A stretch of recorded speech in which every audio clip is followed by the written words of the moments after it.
اللہ تبارک و تعالی قرآن عظیم کی اس مبارک صورت میں ارشاد فرما رہا ہے کہ میں قسم کھاتا ہوں انجیر کی، اور قسم کھاتا ہوں زیتون کی، اور میں قسم کھاتا ہوں طور پہاڑ کی، اور میں قسم کھاتا ہوں اس مبارک شہر مکہ مکرمہ کی کہ یقیناً میں نے انسان کو سب سے زیادہ شاندار بنایا، پھر میں نے اس کو بہت نیچوں سے بھی نیچے گرایا، مگر وہ لوگ جو ایمان لائے اور جنہوں نے نیک عمل کیے وہ نیچے گرنے سے بچ گئے۔ ان لوگوں کے لیے جو ایمان لائے اور نیک عمل کیے اللہ کے یہاں اتنا ثواب ہے جو ہمیشہ رہے گا، کبھی ختم ہونے والا نہیں۔ لہذا پھر اے نبی مکرم صلی اللہ علیہ وسلم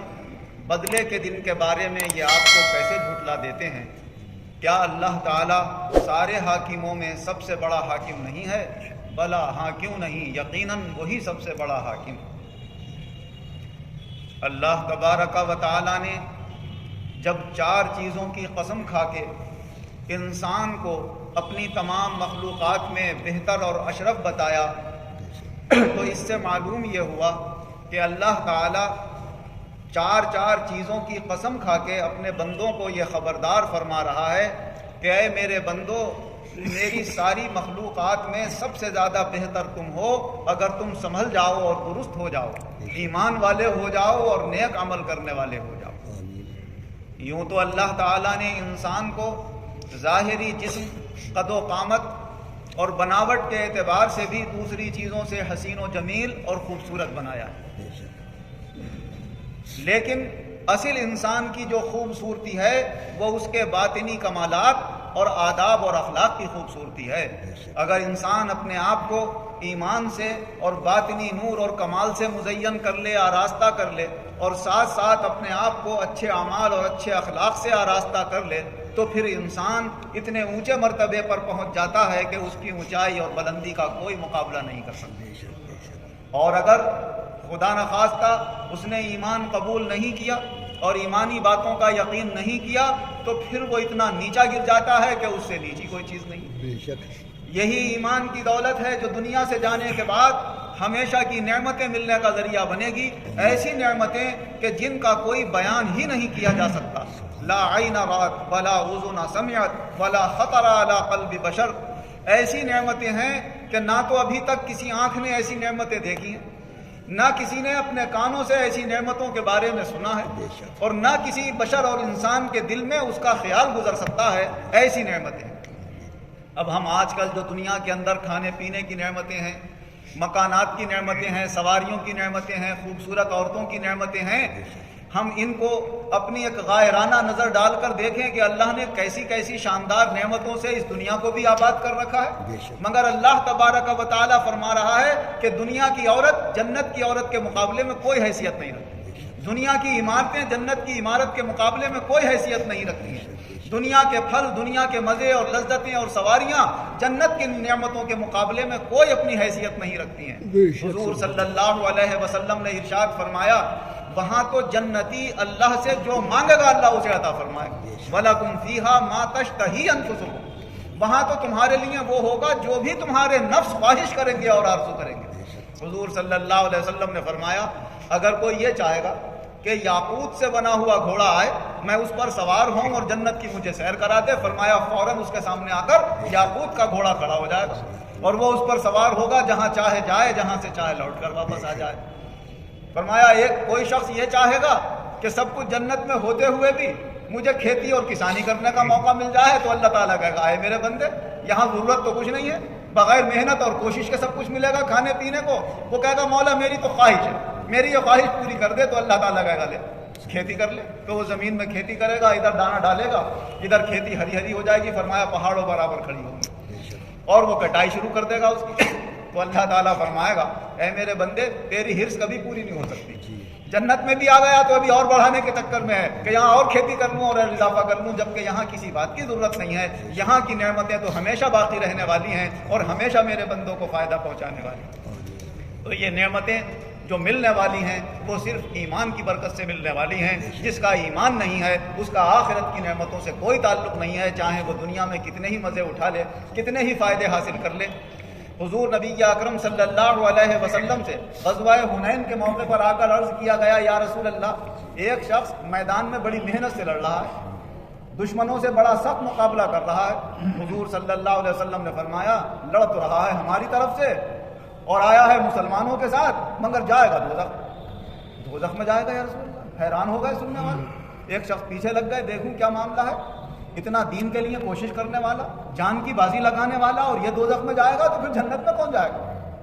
انہوں نے کافی اس کا پیچھا کیا، ایک جگہ اس کے زخم زیادہ لگ گئے، برداشت نہیں کر سکا اور اس نے اپنی ہی تلوار کھڑی کر کے اور اپنا جسم اس کے اوپر زور دے کے خودکشی کر لی.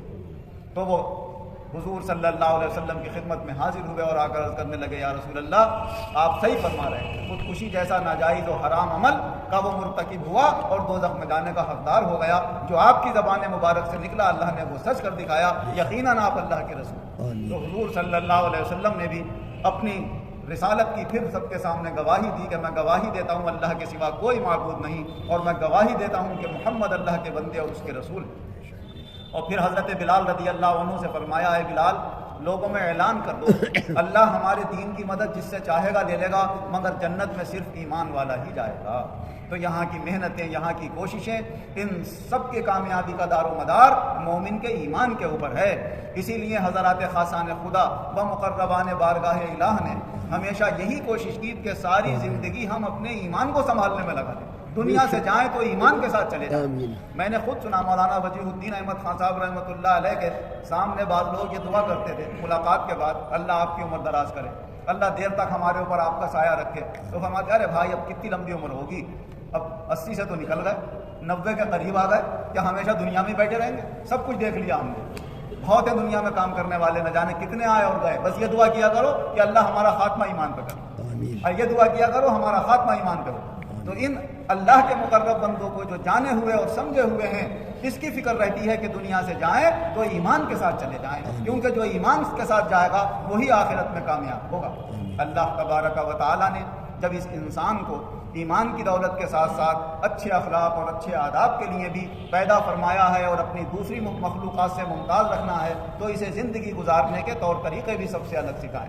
حضور نبی اکرم صلی اللہ علیہ وسلم ہمارے کھانے پینے، اٹھنے بیٹھنے کے، یہاں تک کہ بیت الخلاء میں جانے کے بھی طریقے ہمیں سکھایا کرتے ہیں.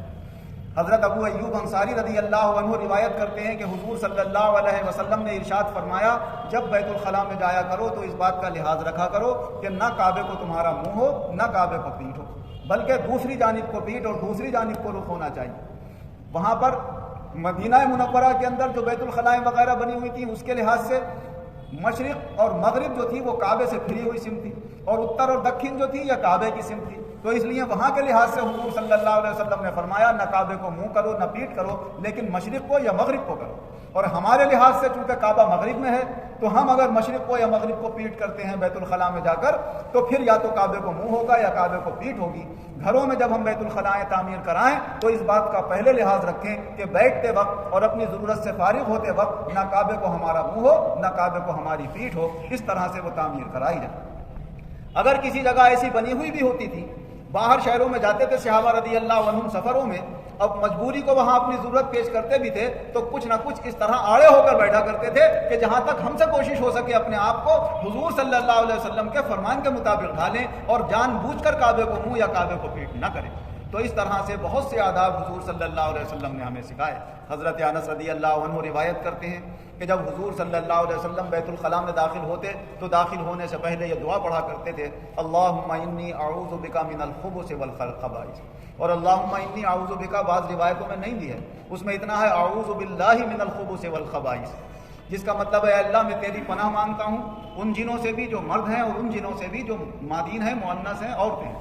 حضور صلی اللہ علیہ وسلم نے فرمایا یہ بیت الخلاء ناپاک جگہ ہوتی ہیں اور ان شیطانوں کے جو نر اور مادین ہیں بیٹھنے کی جگہیں ہوتی ہیں. جب تم یہ دعا پڑھ لیتے ہو تو اللہ تعالیٰ تمہاری شرمگاہوں کی، ان کی نگاہوں سے حفاظت کر دیتا ہے. اور جو یہ دعا پڑھ کے نہیں جاتا یا کم سے کم دعا یاد نہ ہو تو خالی بسم اللہ کہہ لے.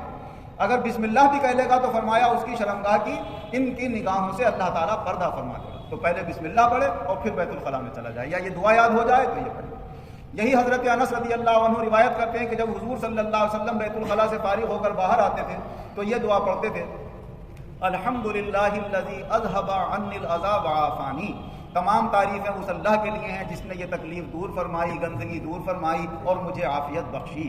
تو حضور صلی اللہ علیہ وسلم نے ہمیں ہر طرح کے آداب، اخلاق اور طور طریقے سکھائے، کیونکہ انسان کو تمام مخلوقات میں سب سے زیادہ باادب، ظاہر و باطن کے اعتبار سے مزین رہنا چاہیے۔ اللہ تعالی ہمیں باادب بنائے، بااخلاق بنائے، ایمان و عزت کے ساتھ زندہ رکھے، ایمان و عزت کے ساتھ خاتمہ فرمائے، اور آخرت میں ایمان و عزت کے ساتھ اللہ اپنے کامیاب بندوں کے ساتھ ہمارا حشر فرمائے۔